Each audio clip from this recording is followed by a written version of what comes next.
Well, my friend Alex has been texting me or whatever tonight. Brandon Ratner, he's going to bed for the night, so I was gonna try to see if maybe he could bring the samurai up here. I know I need my friends. Fuck, I miss both of those guys, you know? I mean, every time that I've seen Brandon since I hurt my back, it's just been emergencies.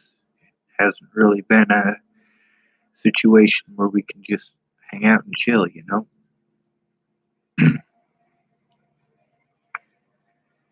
Train.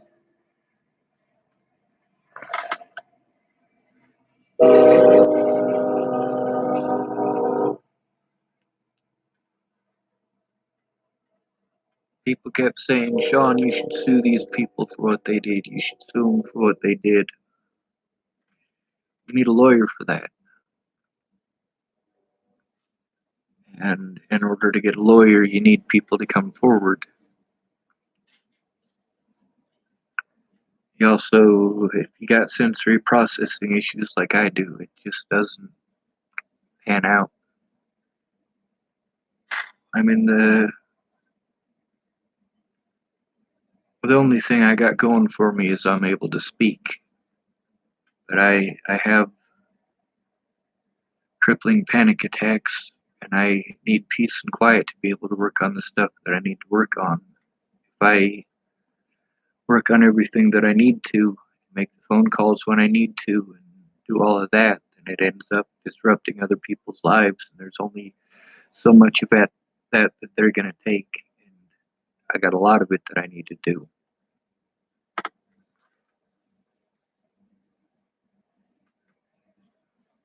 With Alex, he's one of the people who is afraid for his kids. And in those phones that were stolen, there's a lot of text messages between myself and people like Alex and people like Mandy and Alyssa and Peaches and a lot of other people that shows how afraid they are for their kids, how afraid they are to speak up.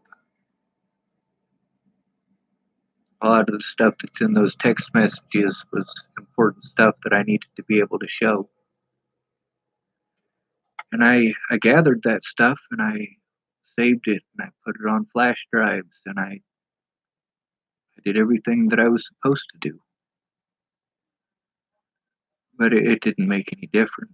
That stuff all got stolen and the police nationwide took part and treated me like shit for that.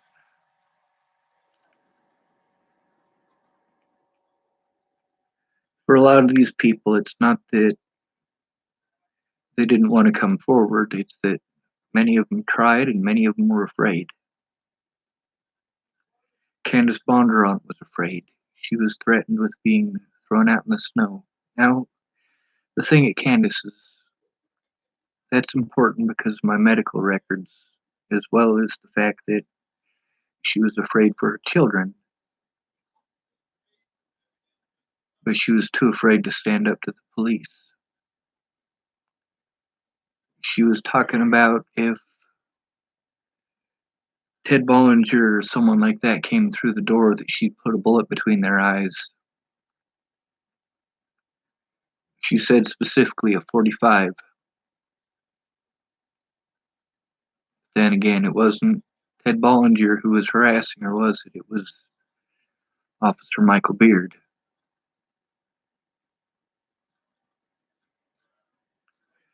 He harassed her on her way to take her kids to school. He harassed her again at work. Those are intimidation tactics, especially in a small town. Why didn't he bother to come talk to me? Why did he harass Candace? Why did she get threatened with being thrown out in the snow with her daughters? Yeah, I knew that that was a temporary thing. I knew it was. That wasn't the issue. The issue was the way that she threw me away and why.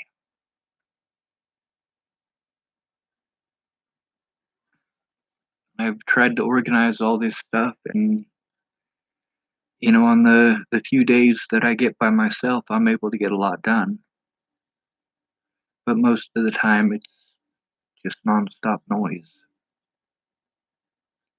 That doesn't make the dude I'm staying with a bad person, because he's not. He's a good dude. Right now, he's playing video games, and I'm glad he's got him. It helps him to distract himself from his own issues. It's better than getting fucked up on meth or getting fucked up on heroin or things like that.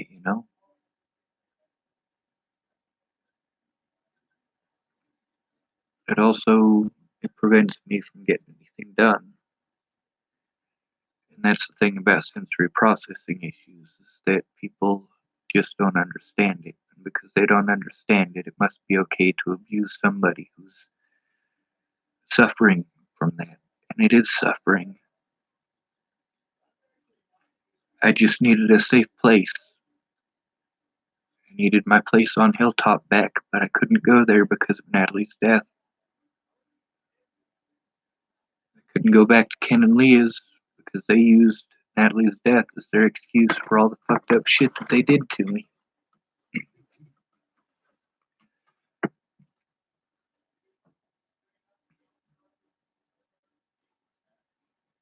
If you're gonna turn a blind eye and play victim when somebody is being harmed and you could do something about it, and you said that you would do something about it, and the fact that you said that you would do something and didn't keep your word fucks them over, and then you want to play victim, you're a piece of shit. Brenda Dickinson is a piece of shit. She didn't keep her word, and then she wants to make excuses why it's okay. It's not okay. See, all these people want to judge me for situations they weren't there for. Brenda wants to judge me about the situation in Wyoming. She wasn't there for it. She didn't bother to hear my side. Doesn't care. Just like the situation with Candace. When Cammy wanted to stick up for Candace, Candace didn't need stuck up for. That fucking stuck up bitch can fucking herself. That's a message from Alex saying he can't talk to me tonight. Of course, it's 1 o'clock in the morning.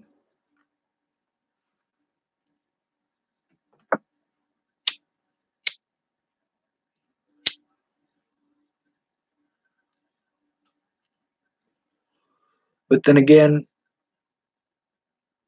Candace is too much of a fucking coward to come forward. She's too much of a coward. Too much of a coward. Cammy doesn't need to stick up for that woman. Candace is the one that did fucked up shit because she was scared.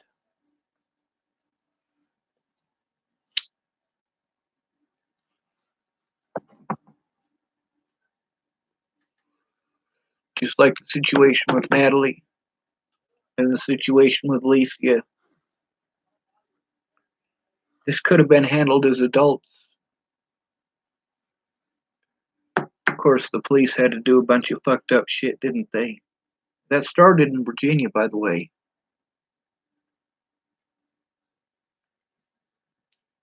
Now, when it came to listening to Cammy, I listened to what she had to say. But when I tried to speak up and defend myself, she said she didn't care. Well, that's exactly the point there, isn't it? I'm not worth listening to, but Candace is. I'm not human being enough to be heard.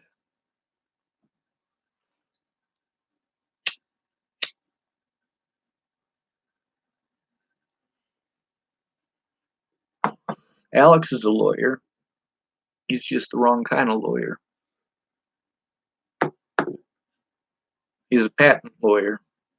Some of the ideas that I had, he was going to help me with those. That's the reason I had that shop on 75th and Arapahoe. So I could make things to make the world a better place. To make it better for all of us. Not just the rich, not just those who have credit and families, not just those with a decent income, not just those who inherited everything they got.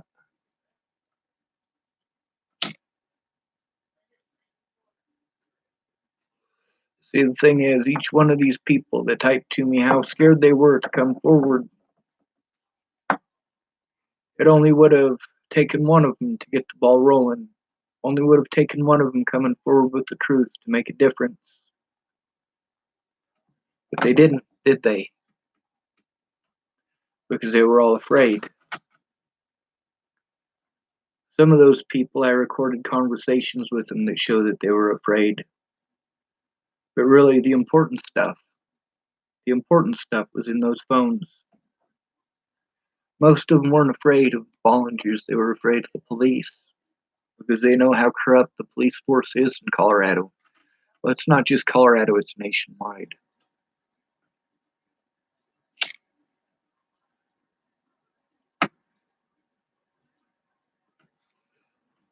Maybe I'll get lucky. Maybe Alex will call me tomorrow or the next day or the day after that. Maybe he'll call me and he'll say those things that were in those phones that were stolen. Maybe he'll speak up about how scared he is for his kids, how afraid he is because the police wouldn't do anything. Maybe he'll talk about the help that he gave me to get out of Virginia.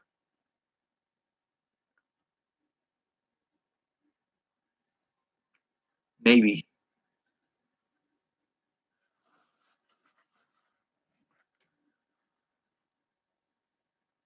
Hopefully, Todd will call me back. He's sleeping right now.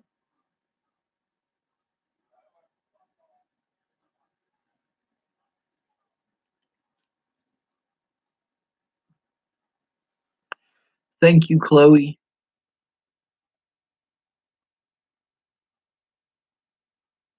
That's unbelievable. It actually wrote down what it is that I was saying that time.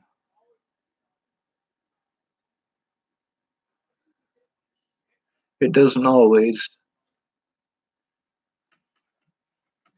A lot of the people that I was trying to talk to right after Natalie died when I was stuck in public and I was trying to explain to people that I couldn't talk because it was too loud. I was in public. They're like, well, dude, talk to text. Are you fucking kidding me? That's not any better. That's worse. Because then instead of saying you're reading with the phone translated, as loud as most of the places I was at were, when I tried to talk to text, it was picking up words that other people were saying, and it was warping the words into other words. And God, this modern technology is killing us. It's killing our interpersonal relationships. It's killing our ability to communicate. Instead of people listening to understand, they're reading with their insecurities.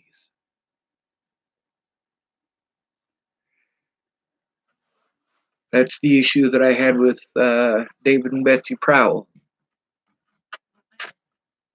Betsy ignored me for like 7 months, then sent me a nice, pretty message.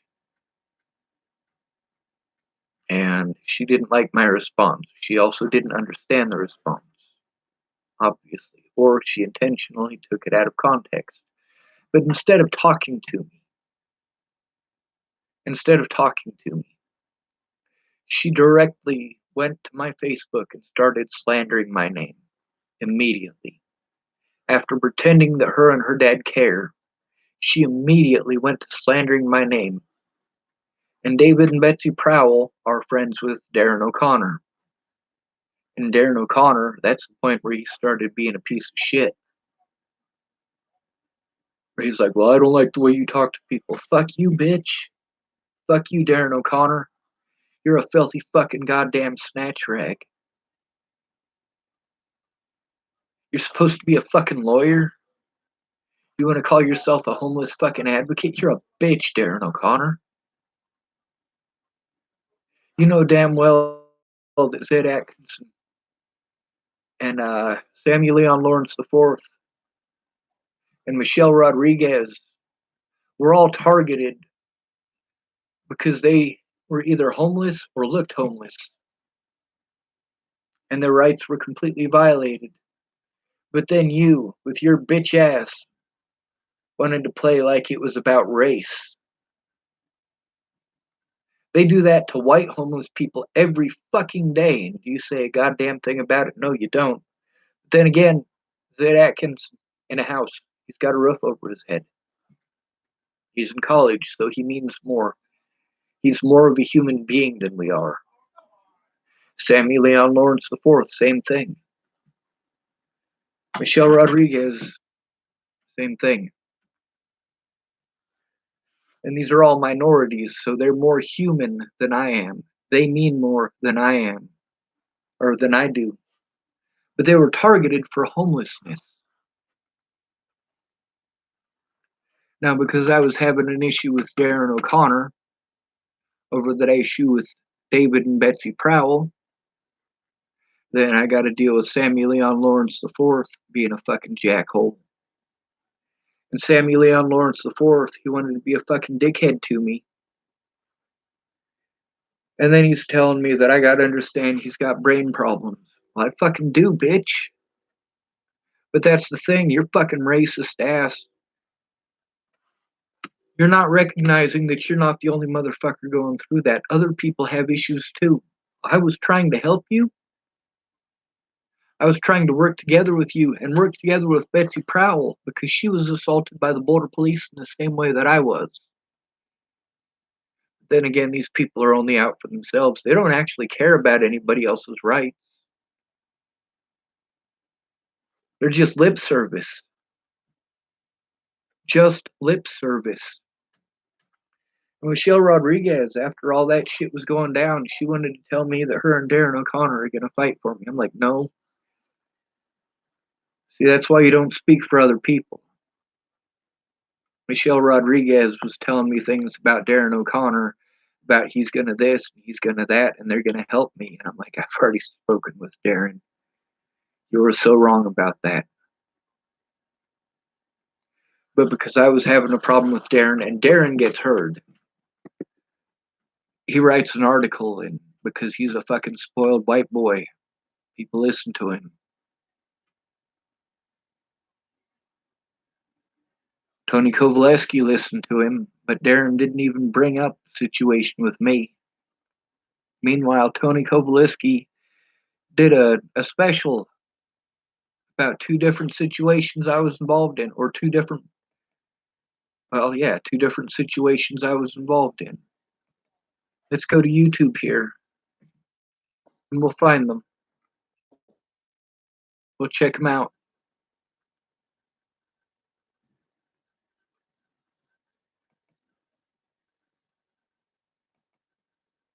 Let's see if we can get this thing to work. It doesn't seem to want to. It's running kind of slow.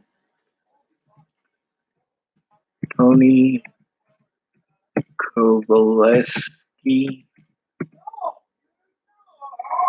and Waylon Lolo High.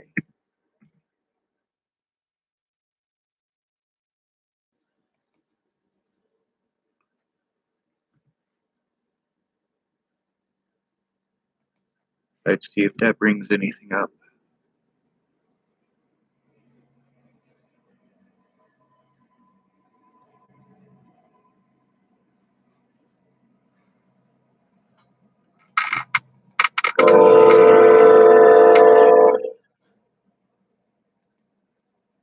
Matter of fact, we can just type in Waylon Lolotai and it'll come up.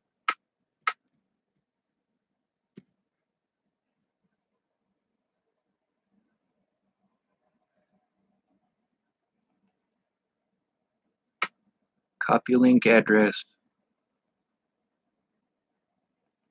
Post it over here on the side and press paste. That's Waylon Lolatai. Let's try another one. Actually, let's post up another one here of Waylon Lolatai because the police repeatedly refuse to give me their names or badge numbers. So we'll copy this one on here too.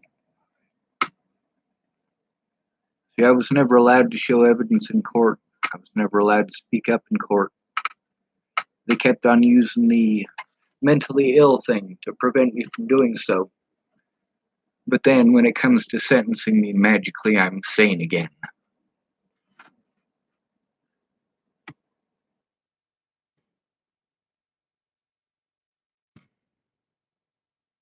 Let's go to Clearview Behavioral Health. This is a long one. But this isn't the first one. This one from Clearview Behavioral Health. This one's about a man who was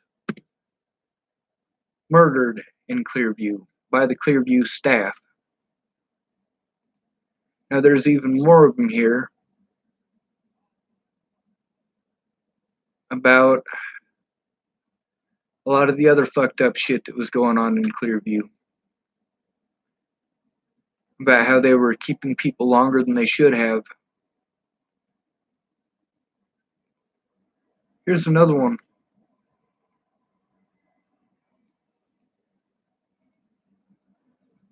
Clearview, lovely, right?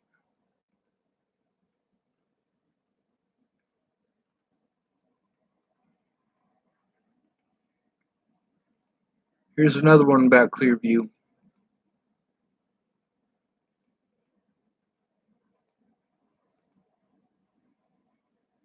And you make excuses for the villains.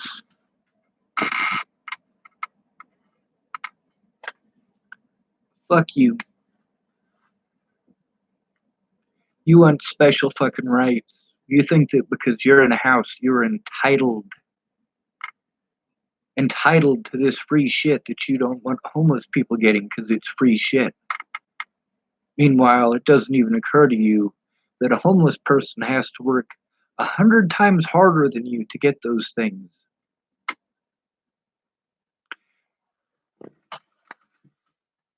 We're going to give people in houses $1,000 extra dollars, right?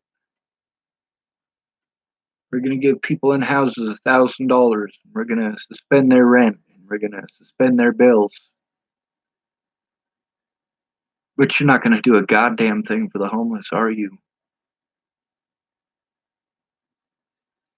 Darren O'Connor wanted to pretend that what happened to these people was because of racism. Now, you guys can tell just by looking at Officer Lolatai. Obviously, he ain't a fucking white guy. Now, that's not saying that he isn't racist. I know a lot of you fucking morons are of the opinion that only white people can be racist, and you have to be a white male to be racist, and things of that nature. You have no idea how many black folks I have heard seriously trash talk Mexicans, or how many Mexicans that I've heard seriously trash talk black people. Racism is racism, regardless of what color skin you have. But in Boulder, it's not about skin color.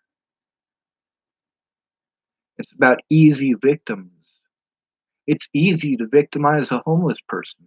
Now, why do I still speak out for Samuel Leon Lawrence IV, and Zed Atkinson, and Michelle Rodriguez,